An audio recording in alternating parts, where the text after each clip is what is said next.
Welcome to Bravehearts, the podcast dedicated to honoring heroes, both human and animal, personal heroes, national heroes, and unknown heroes. These courageous souls risk their lives so others can live. And this is our mission to give them the recognition and respect they truly deserve. These are the stories we want to tell. Stay tuned and be inspired.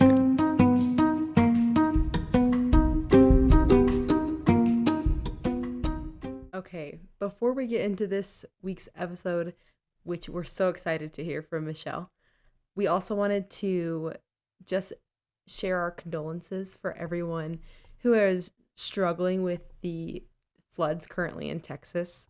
We know that there's a lot of difficult things going on for these families and these individuals right now, and we want them to know that our hearts and prayers are with them, and we cannot imagine what they're going through. Yeah, so we just, like Elizabeth said, our hearts and our prayers go out to them. All right, everyone, welcome to our next episode. We are excited. Yes, next episode. Yay! Next episode. This one is going to be based in World War II, and it's going to be a lot of history. So hopefully you guys don't mind a little bit of a history lesson with this story. For my sources, I used history.com, Animals Go to War from Dogs to Dolphin by Connie Goldsmith, and another book called No Better Friend by Robert Weintraub. So while I was researching this story, I realized how much I actually do love history, and it was one of my favorite subjects in school. Elizabeth, what was one of your favorite non-elective courses in school? I actually really enjoyed English. English. I took AP Literature my senior year.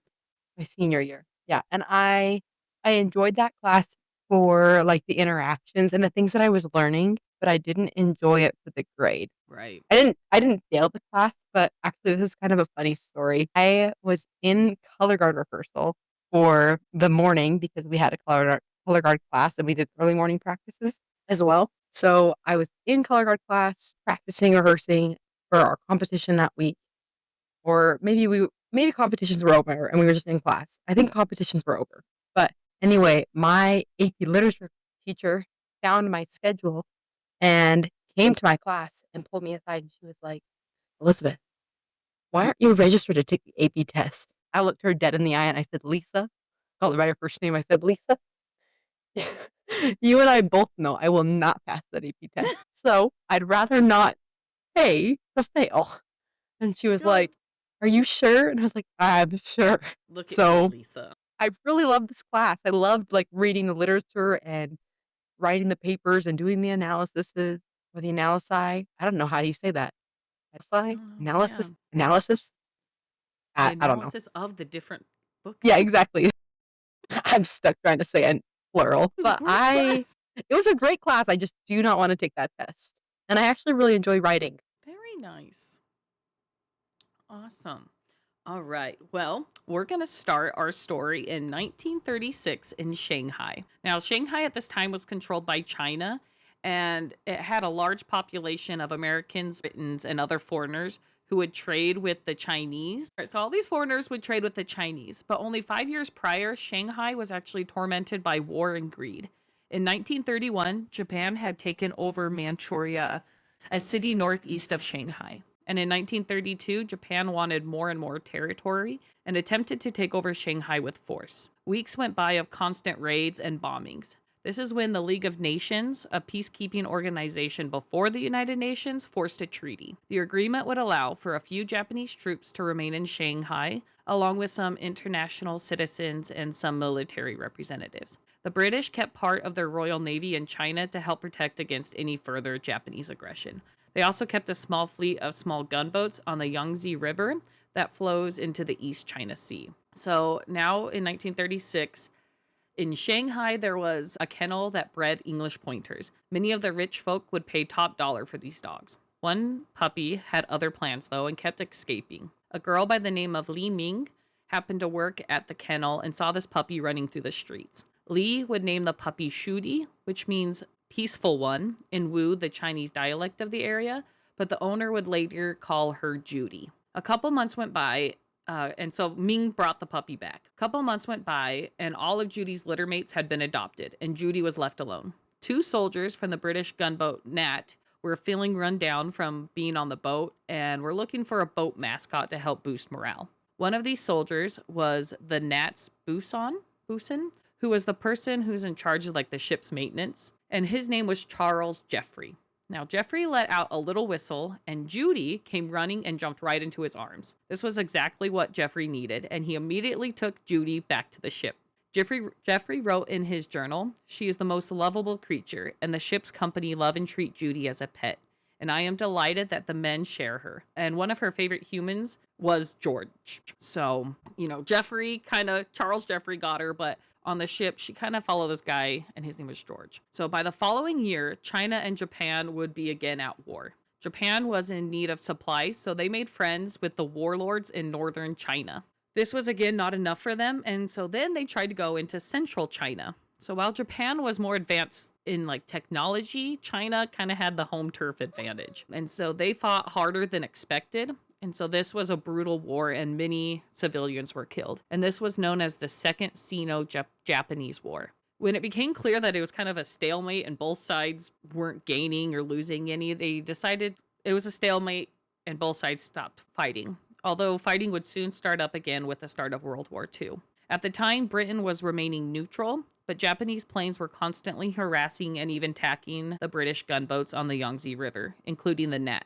Not only were these boats tasked with keeping Japan in check, but they also had their hands full with pirates and the warlords. Judy proved extremely useful, and she would howl and bark at the aircrafts when they were coming in so that the fellow shipmates would know when they were about to dive bomb them. She would also warn them when pirates and the warlords were coming up to the boat. Yeah, so she was awesome. So with the start of World War II, Japan kind of left China and went to go fight in other places. And so fighting slowed down a little bit. But Judy's life would always remain pretty eventful. At one point, she fell overboard, and the water was like really murky and muddy. And so she kind of got stuck, and she wasn't the very best swimmer at this point, and she started to sink. A fellow crewman yelled, "Man overboard," and jumped in and saved Judy. She was very friendly and enjoyed visiting others on the land and other boats. She became quite fond of another English pointer named Paul, and soon gave birth to 10 adorable puppies. Judy. Yeah, Judy Judy. got a friend.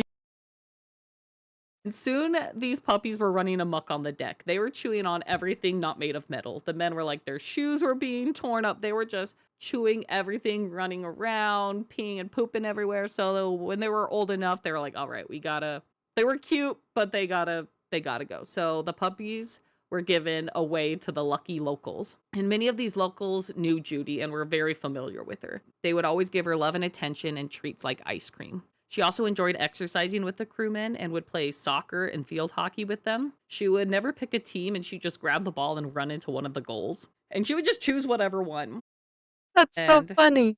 Right? At the end of the game, they would just subtract the Judy goals and to figure out who was winning, because they're like, all right, she don't count. That doesn't count. Judy was amazing. She was sweet. She was a good mom. She was friendly. But there was one thing she never really could master. And it was the one thing she was actually bred for. She could never do the pointer point. Like with hunting and everything, she could not, for the life of her, get it down. You know what? We all have those things. We all have. We're designed our for them, but we weaknesses. just cannot. Yeah. Yeah. I feel you, Judy. So Britain knew that it would not be long before they would have to join the World War that was breaking out. So the crewmen on the Nat transferred to a bigger gunboat called the HMS Grasshopper. They were on their way to Singapore, which was home to the largest British naval base in the Pacific region. Judy continued her routine patrol duties around the Grasshopper, and once they got to Singapore, enjoyed relaxing in the homes of local officials and government officials. Judy was just a really well-loved, popular dog. Now, going off these boat names, if you were to name a ship convoy and had to name, like, choose a topic of animals, like reptiles, mammals, what category of animals would you choose to name your line of ships? I'm not sure. I think I would go But mammals, because then you could have like grizzly bear or, like Wolverine. Yeah, so like mammals would. Apparently the British like naming their ships after insects. Insects. So we have I was thinking maybe like reptiles. I'm a reptile person. I love all Yeah. animals. But this is kind of, it's not like menacing. like blue tongue skink, and you could name each different boat blue tongue skink. Yeah, like I mean I that oh, is better. I think that's better than gnat and grasshopper. Yeah, and the grasshopper. Well, now we're gonna jump back a little bit real quick because we're kind of gonna have two stories for a little bit. So back in 1919, a young man named Frank Williams was born. His father would die at a young age, and he lived in a house with 6 brothers and sisters. And this was like a small house, and there was also another family that lived with them. So Williams spent most of his time riding his bike around and enjoying not being crammed up in this house with all his siblings. He was like the second oldest. So at 16, he joined the British merchants, who they would carry supplies around the world. And so he did this until the World War broke out, and then he joined the British Royal Air Force. He dreamt of being a pilot, but alas, he was too tall and he had to become a maintenance man working on the new radar technology, which allowed them to detect the presence of enemy aircraft and hopefully in time to prepare for an attack. In the summer of 1841, Williams would arrive in Singapore with a top secret radar unit. Tragedy struck in the end of 1941 on December 7th, one of the darkest days in American history. Japanese pilots quietly made their way through the sky and launched a surprise attack on Pearl Harbor, Hawaii. At 0800, the skies above Hawaii was polluted by Japanese aircraft. Bullets and bombs rained down as Japan attempted to completely destroy the Pacific forces. 10 minutes into the attack, an 1,800-pound bomb would plummet down, landing right on the ammunition magazines of the USS Arizona, exploding the ship and trapping thousands of soldiers. Quickly after, torpedoes tore through the USS Oklahoma, which was holding 400 men. Within minutes, the mighty battleship could not stay afloat and rolled over on her side and sank beneath the waves, where she would come to rest on the ocean floor. The attack lasted 2 hours, and in those 2 hours, many soldiers and civilians would lose their friends and family, as well as their lives, and they would forever be tormented from this attack. The USS Arizona, Oklahoma, California, West Virginia, Utah, Maryland, Pennsylvania, Tennessee, Nevada had all significant damage. However, all but the Arizona and the Oklahoma would eventually be salvaged or repaired. By the end, 20 ships, 300 plus airplanes, and over 2,000 people lost their lives, and 1,178 people were injured, and the Americans were able to take down 129 of the Japanese pilots. Now, at this point in war, battleships were no longer the most instrumental naval vessel. That title belonged to the aircraft carriers, and it so happened that all of the U.S. carriers were away at the time. Some were delivering planes to the Midway and Wake Islands, and some had returned back to the mainland. The attack, so none of our aircraft carriers were there. And also the attack, they were unable to hit some of the most vital parts, which was like the onshore oil depots, repair shops, and shipyards, and submarine docks. All of that was left intact. So this allowed the U.S. to quickly rebound, and we joined the war. So Japan was in the Pacific trying to take over. And so we joined them, Britain and Australia, with some of the other allies to fight Japan. And at the same time, Nazi Germany was trying to take over. And so in Europe, the US joined Britain, France, and the Soviet Union to also fight on that. So there's kind of like 2 wars in the World War going on, Japan and Nazi Germany. So now back in Singapore, Frank was not faring too well with these radars. It was like problem after problem. Parts would break and they weren't able to get any replacement parts. The planes that he was tasked to deal with were like ancient compared to what he was used to working with the British Air Force. However, Singapore was said to be a stronghold and impenetrable. So with this, the men weren't too worried about what was going on, and they really enjoyed partying it up and kind of hanging out in Singapore. But this would prove to be a really bad choice. Pearl Harbor was not the only target in Japan's invasion. A man known as the Tiger of Malaya, General Tomoyuki Yamashita, would prove to be a bigger enemy than anyone could imagine. Within weeks, he would sweep through the British defenses. By February, they also invaded Siam, which is now Thailand, and Malaya, which is now Malaysia, and were threatening Singapore. Williams and the Air Force could do nothing to stop the destruction. In the blink of an eye, the majority of the British naval ships would be on the ocean floor, and the troops would be relentlessly attacked, and in 2 short weeks, the British would have no other option than to surrender. Singapore was in shock. Attempts to save as many lives as possible were underway. In the few ships left floating, civilians and military members were loaded on. Some of the ships were the Grasshopper, which was where Judy was. And Frank was lucky to be allowed on one of these ships that were going to be going out. So, as the Japanese troops advanced into Singapore, refugees were also allowed to come on. So, there's retreating soldiers, there was government officials, terrified Chinese, and just families that had lived in Singapore. While some were able to grab some of their possessions, many were left with just the clothes on their back. Everyone was fighting for a spot to get on these ships. They knew that the Japanese were coming. Now, February 12th of 1942, the stench of rotten fish and food and fuel and raw sewage plagued the air. The Britain Air Force was doing their best to evacuate all they could, but bombs were falling and fires were burning as victims were left to rot in the streets. Japanese bombers, known as Nels, would appear out of nowhere, causing havoc and terror. Between the cries of pain and fear, the bombs exploding around them, Judy remained pretty calm and would only occasionally go and hide underneath parts of the boat. The next day, the boats were finally ready and ordered to take on passengers and leave by that evening. People's lives were in shambles. Weeks before, they were living life relatively fear-free and happy. Now, all their hopes and dreams and former lives were burning down in the place they once called home. Judy did her best to comfort all she could. She would walk around and nuzzle up to the children who were crying and afraid. According to reports, she went and spent time with almost everybody on board the ship.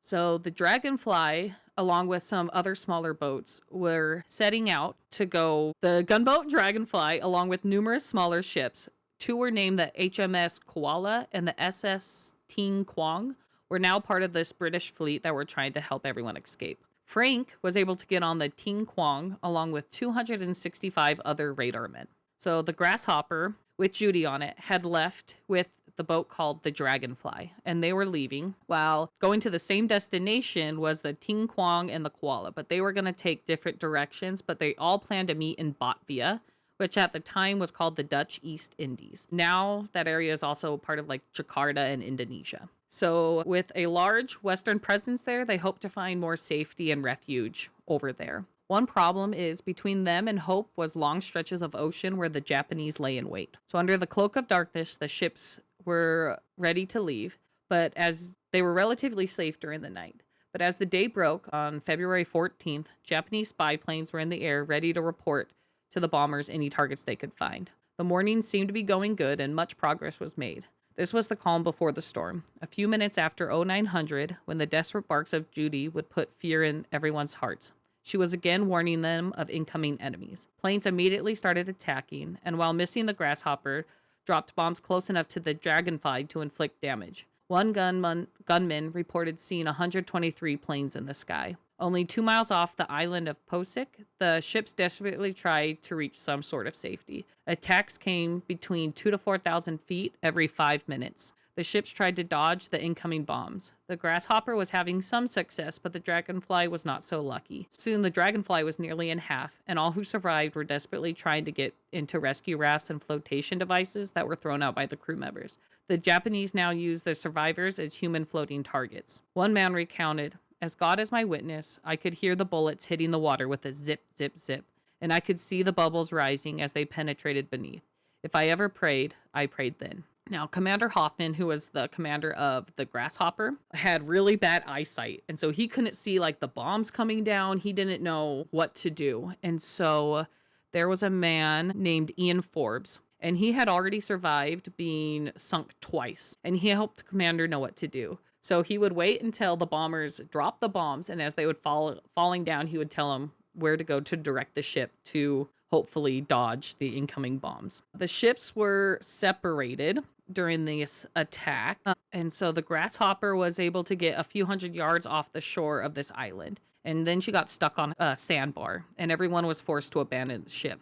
The ship started to catch on fire, but when it hit the sandbar, it kind of like turned over a little bit and was able to put out the flames. Some of these passengers that were on the ship that were jumping off were actually Japanese prisoners. And even though they weren't being guarded, they actually stayed calm and they would actually help the wounded people and help get them to the island. So the bombers left now, and the passengers were stranded on this deserted island. However, no one had seen Judy. So Ian Forbes decided that he was going to brave the waters and he was going to try to swim to a nearby island to hopefully get some help, because this island that they landed on was completely deserted. And George would try to return back to the Grasshopper in hopes of finding food and any supplies that he could. George is the one who Judy followed, right? Generally on the boat. Or is it a Yeah. different George? Yeah, no, this is the same George. So this is the one that George kind of was Judy's favorite human at the time. Like he kind of took care of her. So he returned back to the grasshopper and to find more supplies. And he heard a whimper. And he found Judy was trapped beneath some lockers. And so it had fallen, but kind of like fallen on something else. So like she was trapped, but she wasn't hurt.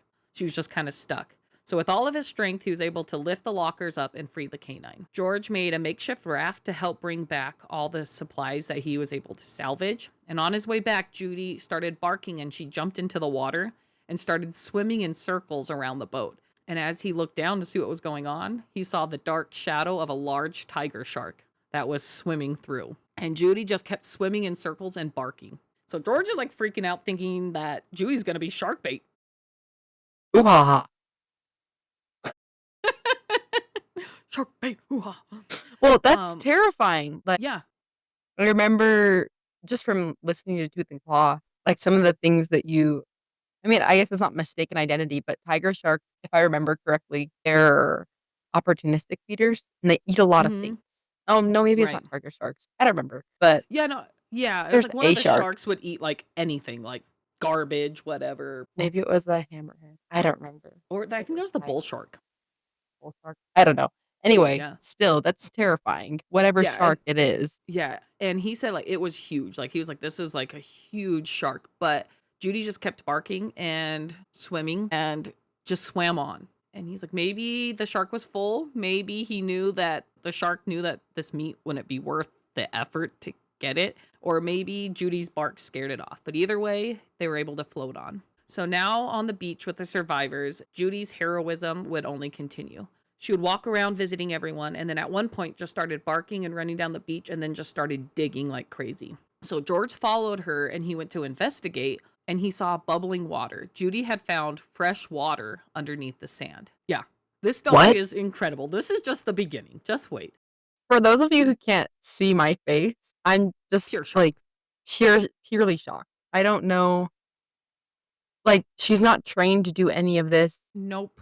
They just picked her up as a puppy and she's lived her life on a ship, really, and sometimes on land, but most of her life has been on a ship at this point. Yeah, so she was barking and they were digging, and it actually kind of like started, they said, like geysering up, like a spring. Yeah, so she had found a spring of fresh water. So they were able to get all the bowls and tins and stuff that George was able to get from the ship. They caught the water to help kind of ration throughout the people. Because, I mean, if I was on a deserted island, that would be my first concern. Is fresh water. Yeah. Yeah, and they were worried because there was like nothing on this island. And so now they're like, okay, we at least got water. And food was kind of hard to find on the ship. And so they were able to find water. And so some of these survivors, they're radar men, but there's also some civilians. One was a daughter and her dad was blind. And so she would help lead and guide him through there. And also there was 2 pregnant women. So there was little food, little water. And all of a sudden, and so there's still injured people. So they're pulling people on the beach, trying to help them. All of a sudden, this man came running down the beach. Both of the women were in active labor. Well, okay. How could you not be after experiencing that? Oh, yeah. Yeah. Like, I So think now- the stress would put me into labor. For sure. Yeah. So now both of these women are in active labor. I think So I'd there was- die if I was in active Yeah. labor on a deserted island. I was going to ask you, okay, out of all the places you would not want to go into labor, I think deserted island would probably be on one of the top of my list. Yeah. No. I never even considered that, actually. Like, it has Yeah. never crossed my mind because we are so blessed and so lucky to live in a country where we have all these things available to us. I mean, it's not cheap, but it is available to us. Right. And not only available to us, but like so many different options for, I mean, people want to do home births, they can do home births. Or like if they want to go to the hospital, they can go to the hospital. Or There's birthing to centers. There's like birthing everything centers. in between. yeah. And I want to say that I could tough it as like a homesteader in like the 1800s, but I don't think I could. Yeah, I don't. I like myself an epidural, so Yeah. I loved my epidural. right? Okay, so on this island, there's like no medical supplies, right? So everyone's like they don't know what to do. There's a few nurses that were on or medics on the beach, but they were helping with the severely injured. But lucky for them, George was actually had some experience as a midwife, and he helped during a birth at during the Spanish Civil War. So he Okay, was like, George. I got this, right? So he I went see you. So he miraculously, both babies were born with no complications, and both mom and babies survived. And the moms would name both the babies after him. They were both baby boys. So one was named George, and the other was Leonard after George's middle name. Oh. Right? So life on the beach was actually no paradise. There was ants, fleas, sand lice, spiders, and lizards, and not to mention all the snakes. There was coral snakes, banded kites, and several different types of cobras and pit vipers. But Judy would patrol the area, especially around like where the trees were, and would bark and attack the snakes if they came by. And she would either wait till they would go slither off, or she would attack them until they were dead. And if she killed them, she would happily bring the prize back to the feet of the survivors. So after people got off the initial shock of having a snake dropped by them, they started cooking the serpents, or the snakes. So Judy helped them get some food. So 5 grueling days went by, and thanks to Ian Forbes, a fisherman was sent out to help and rescue all the people who survived.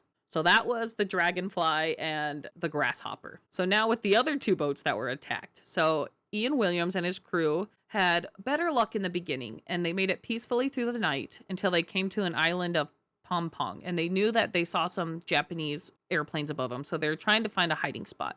So they pulled over on this island, and some men attempted to like cut down trees to put on the boat, but you couldn't work fast enough to cover huge boats before the Japanese spotted them and started bombing them as well. The koala was hit directly and exploded, killing pretty much everybody on board in an instant. Like there was no time that they were able to escape.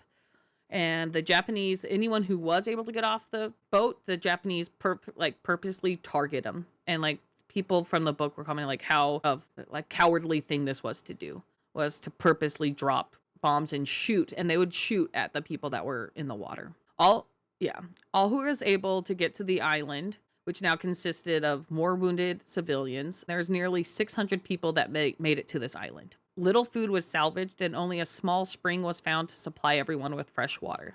So just like the other island, some miracles happened. And also a baby was born on this island. My gosh, what? Yeah. And they referred to her as Mrs. Jones was her name. So she also gave birth to a baby on this island. So all who were surviving and able would be kind of collecting bodies that washed up on the shore. And they were trying to find places to lay these people down to rest because they wanted to give them at least that.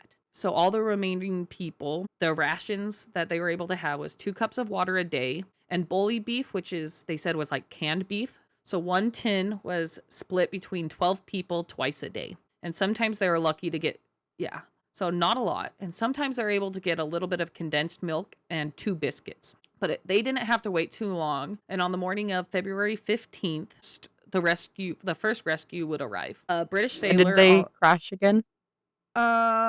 Let me look back. I think it was because they left on February 15th. So the next day, 15th. So, and then they were sailing. So it didn't say what day they landed on the island, but it said they weren't on the island very long. It was maybe a day or 2. And then this boat arrived to help save them on a boat called the Tongking. So at first he took all the wounded and the women and the children. But sadly, shortly after leaving the island, the ship would be torpedoed and pretty much everyone on board was lost. So now everyone left on the island was just a bunch of men, and there's actually one woman whose name was Gertrude Nunn. They were losing hope, and they were running out of food, and they were just having a really hard time. But 5 days later, on February 20th, a man had heard that there's all these people in trouble on these islands, and he would go out and try to rescue people.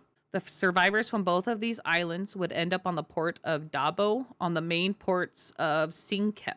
Now, this was not a safe place to stay. This was the Japanese were also just ready to invade here. And the one safe place that everyone was talking about was India, for Japanese haven't gone to India yet. One problem was they had to get to Sumatra, cut across the interior, and get to Padang, where there were ships waiting to take people to India. This meant once again they had to cross the ocean. Now, George, our friend George here, decided that he wasn't going to do all of that, and he was going to take a few men, and he called this a lunatic decision. He wasn't going to stay. He decided that he was just going to take a boat, and him and a few men were going to just go directly to India. So he said goodbye to Judy. He left her there, and actually, George and 3 other men took a page from a torn schoolboy atlas, it said, and they were despite the sickness, the hunger, and the constant threat of the Japanese, was able to make it to India. Yeah.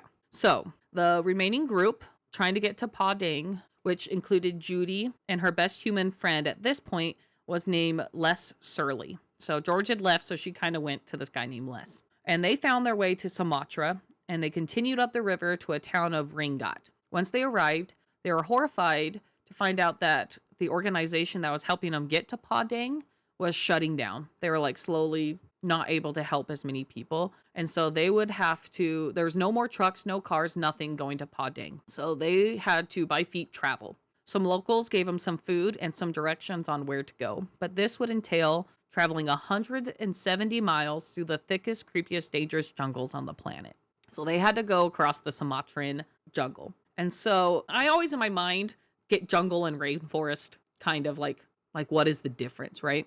So I looked it up. So a forest is just a general term for an area dominated by trees. A rainforest in specific is a type of forest that has a high amount of rainfall and a dense canopy. A jungle, while often it's interchangeable with a rainforest, typically refers to an area of dense tangled vegetation on the ground. And usually the jungle is found on like the outskirts of a rainforest. So the jungle's kind of more like crazy on the bottom, whereas the rainforest, it has a thicker canopy. So if you were to go through the Sumatran jungle, what animals would you think you would find? Ooh. I didn't know that you're going to go into this, but Gemini says Sumatran tigers, rhinos, orangutans,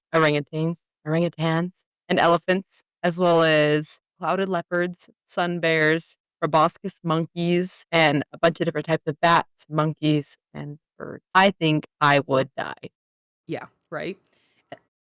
I love elephants. They're terrifying. I love Right, yeah. tigers. That's the last animal I want to be caught alone anywhere near. Sun bears and clouded leopards, not to mention, Sun they bears. also have Sumatran cobras, reticulated pythons, mangrove cat snakes, flying snakes, saltwater crocodiles, huntsman spiders, armor spiders, jumping spiders, and cave spiders, as well as different types of pit vipers. So, one, I'm going to send some pictures and we're going to put them up on our Instagram, but the jumping spiders are actually really cute. And I have never believe seen, that. they were like the cutest looking things. I'm like, oh.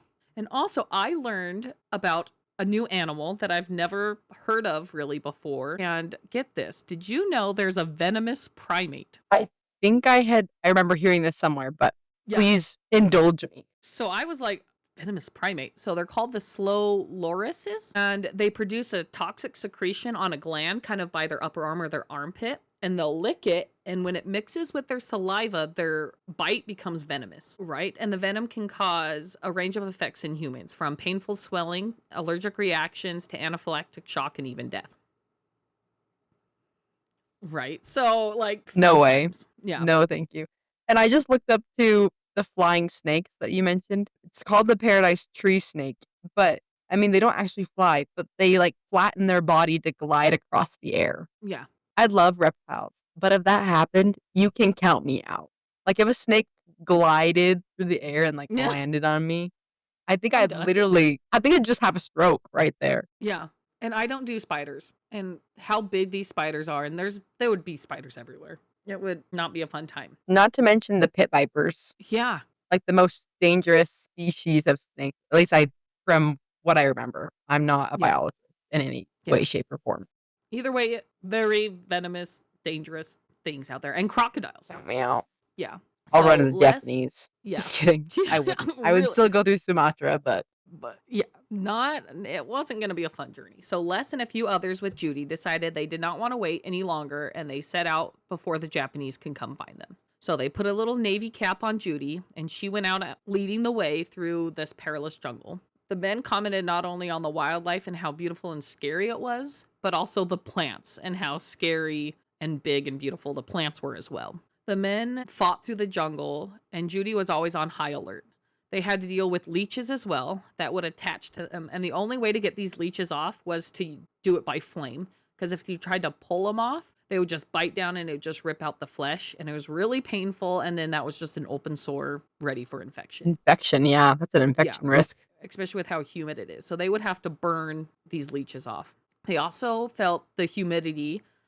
And they were like, we weren't dry ever. Like the humidity was horrible. Now, Judy did her best to find the best route for the men. So, like, it was all muddy. So, she would trek ahead and try to find where it was packed the most so that they wouldn't be slipping through the mud. At one point, she stopped and she was barking, attempting to scare away a giant crocodile. But she got a tad close. And, yeah, thankfully, she was agile enough. And so she's barking at it and it actually jumps and snaps at her and she's able to, like, turn out of the way. But it did scratch her shoulder. But as luck would have it, the croc would just then swim away, and Judy was able to escape. She had a 6-inch cut, but it was nothing but a flesh wound. So they were able to patch her up with their limited medical supplies, and they went out their way. It is but a flesh. Nothing but a flesh wound. Throughout the journey, the men had to forage for their own food. They would come across a couple of the villages, and some of them would give them a little bit of food, but sometimes they said, quote, "We would have to take food by other methods. We were desperate men," they wrote. So sometimes they're like, we had to steal some food as they went through the village because they were hungry. They had no other way. There's these villages. They're like, it was all that we could do. So Judy would recover, but the men just started dropping like flies. They were having sprained ankles. They were starting to get malaria and just pure exhaustion. So the men were making stretchers out of trees and roots and trying to pull them in. But as this happened, the men started to get spread out. So Judy would just be running up and down these line of people back and forth, trying to make sure that everybody was okay. If men would lay down and like give up, she would lick their faces and nuzzle them till they got up and started walking again. Yeah. She would even run off and bring back small birds and bats for the men to eat. So she would continue to bark and scare off many of the crocodiles, but this time she would stay a little bit further away. And she even scared off some tigers. It took the men, she would bark and scare off some of the tigers. After 3 long weeks, the groups would finally reach a place called Sawaha Luento. And this was like a pretty big like city, 15,000 people. From here, they would be able to take a train, the final 50 miles to Padang. So now Frank had taken another route once he was in Sumatra, and he was able to find a truck to bring him to Padang. But he remarks that when he was in Rangat, he remembers seeing the dog. He remembers seeing Judy. And she was just kind of off at a distance. He's like, what the heck is a dog doing here? People were like, oh, that's the dog that survived the HMS Grasshopper. So she was kind of known already as this survivor.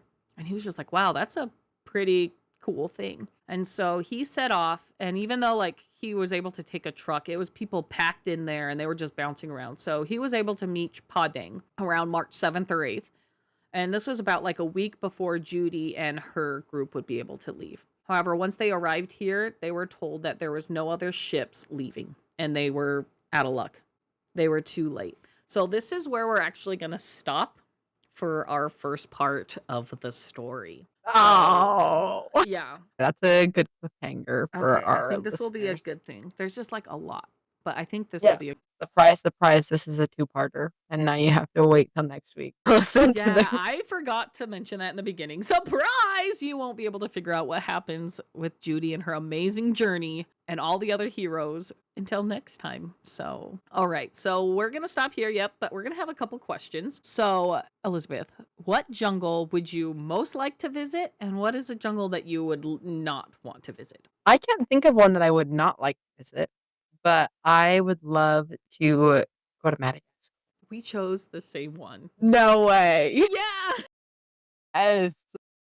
Yeah. I was like Madagascar.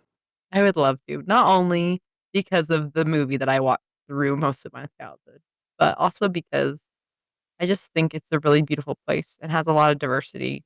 I think it'd be really cool to see. And isn't it off of the part of Africa? Because then you can take an African safari and then go see Madagascar. And this is on the note of Africa, but I also really want to go to South Africa. And there's a game reservation that I'm actually going to talk about in a few weeks in South Africa that I really want to. Ooh. So let's just make a whole trip of it. Let's go to South Africa. Madagascar. Do a whole thing. All right.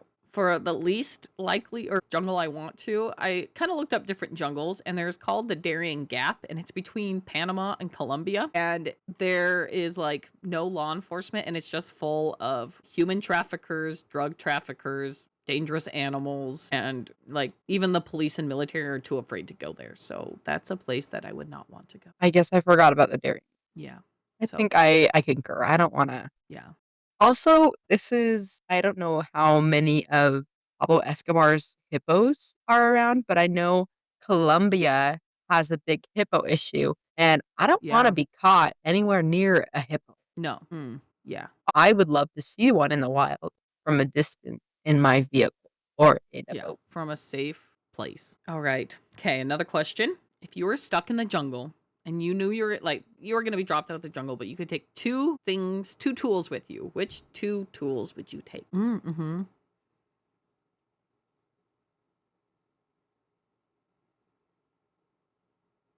Mm-hmm. Great.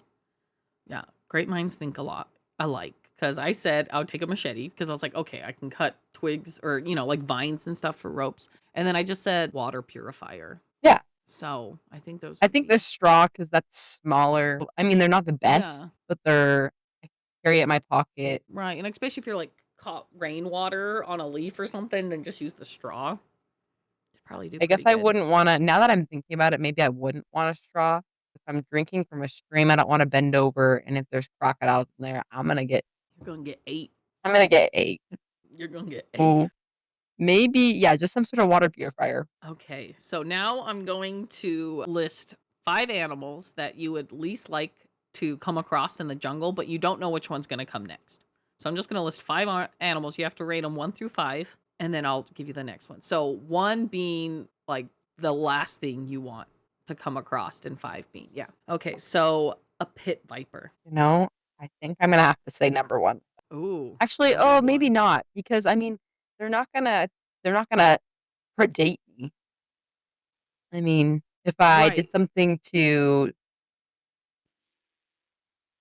make it neat, like, what's the word I'm thinking of? Like If I did attack you? something to, like, antagonize it, yeah, or catch it off guard, then it would probably bite me. So, Yeah, okay, let's say come 3. across. Okay, a 3. We'll say Okay. 3. Now, an orangutan. I mean, they're really strong, but I think I would put them at a 4. Yeah, because I mean, as far as I know, I don't think they're very like aggressive. Yeah, Especially if they're you just kind of like strong, came across it, but but I haven't as long heard as you much kind of about leave them aggression. alone. A Sumatran tiger. 1, because you don't know they're coming. Yeah. If they're predating you, you will not know they're there Yeah. until it's too late. Yeah. A jumping spider. You now have 2 and 5 left.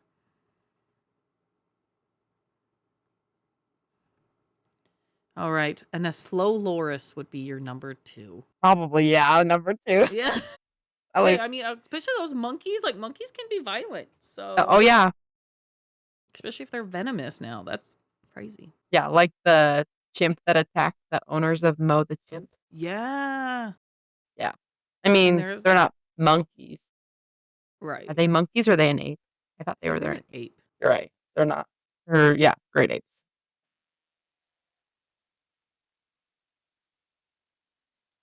All right. Did you have any questions? Yeah, I have. Concerns? Do you want to do the would you rather? Yeah. And these are kind of weird ones. They're kind of based on being in combat, kind of not. Would you rather have to crawl to enemy lines or run to enemy lines? Would I rather have to cross? Crawl. Sorry. Crawl. Crawl to enemy lines. I think I'd crawl. I feel if I Yeah. was running across, I would look more obvious. But maybe if I was crawling, I'd like crawl through and be less seen. That's what I was thinking too. The only thing with running is that I feel like I could be more agile with running. I can pivot and turn quicker. I could hide behind something much easier, like running to get there than crawling to get there. Yeah, that is. But if I'm crawling, they're probably less likely to see me on the horizon. Yeah. Yeah. Okay, next one. Would you rather never shower again or only shower in dirty water? Man, how dirty is this water? It's dirty enough to tell that you're not getting clean. I don't know. I mean, Like, not necessarily like sewage water or like anything nasty, right. just like dirty, like has dirt in it, like dirty rainwater. I'll probably choose the dirty rainwater then, because at least it's something. That's Yeah, a hard one. that's what I'm thinking too. Because I mean, not that I don't shower to get clean, but sometimes I just shower to like cool down and just to Yeah. have the water on me. Mm-hmm. So I think I could learn to live with being dirty. I don't know if I could learn to live with the smell. I think I Yeah. get accustomed to it. Yeah. Okay, and this is this next one's along the lines of military dogs. Okay. What is it called? MUD. What does the W stand again? Military working ward dogs. dogs. Working dogs. So would you rather be a military working dog trainer or would you rather be the working military dog? Ooh, probably a trainer. Yeah? Yeah. Why is that? I think one, because it's like, okay, I can train multiple dogs and be able to help a lot of people. But then if I was the dog, I don't know, it'd just be less freedom. I mean, I'd have to eat Yeah. dog food, the same food I mean, all but the like time. you don't know the difference though. That's true. I mean, military and working dogs, they love that. That is their life. Every day is like the best thing ever because they get to do their job. And I like think. that's one of the big things dogs want is like a job and a Yeah. purpose. Yeah, especially like the Belgian Malinois and the German Shepherd, like they live for that. That's what they want. Still think I'd go with trainer because then also just seeing the progress of the dog and seeing all that it can do and stuff. Like, Rewarding. more rewarding, yeah.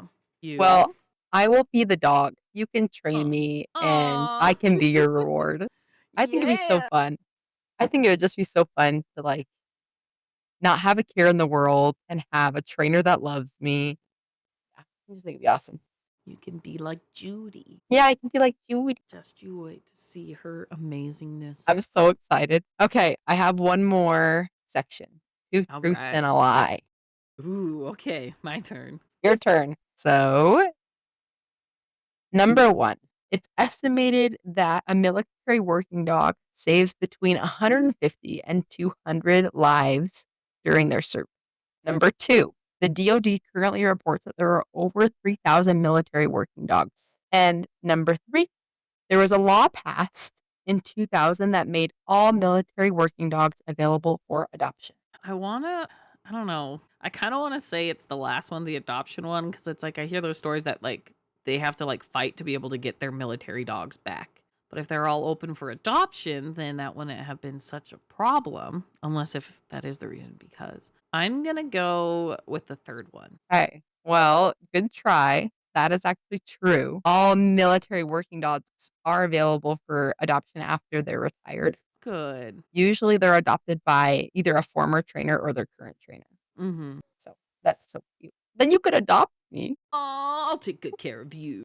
I know. But the lie was actually that there's over 3,000 military working dogs. The DoD currently reports that there's 1,600, but there were several different articles that said that there was between 2,500 and 2,700. I went with the Okay. 3,000 to be safe. Kind of up either way, it was a little bit more.